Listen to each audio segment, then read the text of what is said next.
Welcome back. Many fans of the late singer Selena Quintanilla are wondering if her killer could realistically be released. The former president of the singer's fan club was convicted of shooting and killing Selena 3 decades ago.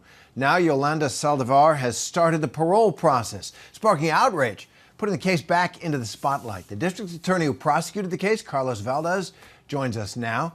Thank you so much for being here. This is something that is coming up as part of the system. You said this was a simple case of cold-blooded murder when you prosecuted it.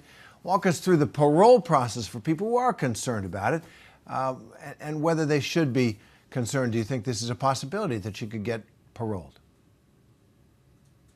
Good afternoon. There's always a possibility that parole could be granted. When I prosecuted this case 30 years ago, it was 30 years ago, I thought in 5 years all this will be forgotten and it'll be in the dustbin of history. And I could never imagine that 30 years later we'd still be talking about this. There's always a possibility of parole being granted.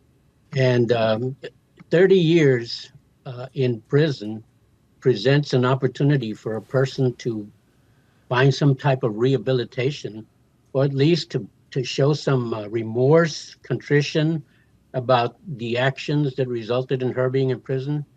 And I can tell you that based on what I've seen so far, based on the evidence, based on the interviews that Ms. Saldívar has given up to now, I have not seen any indication that she has changed in any way whatsoever. So it's still up to the parole board. The process, it's not really a hearing.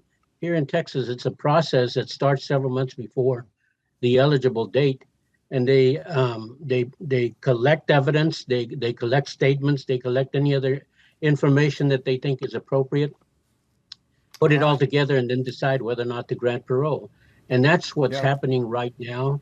And there's a lot of interest in this case. I still am amazed by how much interest 30 years later. And I think it has a lot to do with what Selena meant to our community.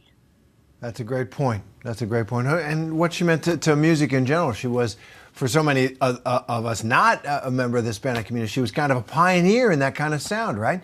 I do want to play for you. Yes, exactly.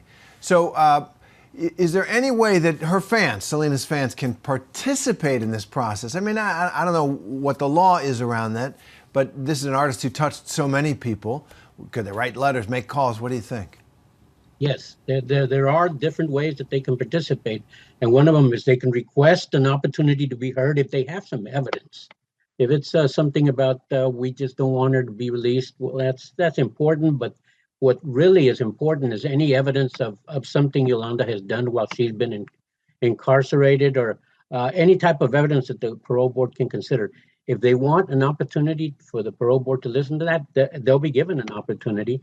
They can also start some type of petition that can be presented to the parole board.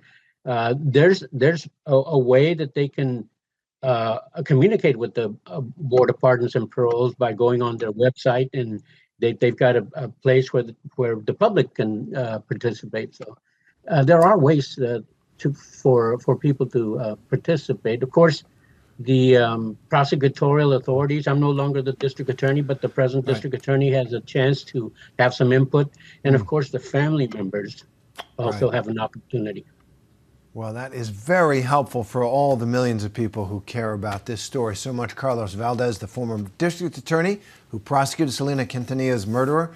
Thank you so much for your time. As this process goes forward, perhaps we'll come back to you. Appreciate it.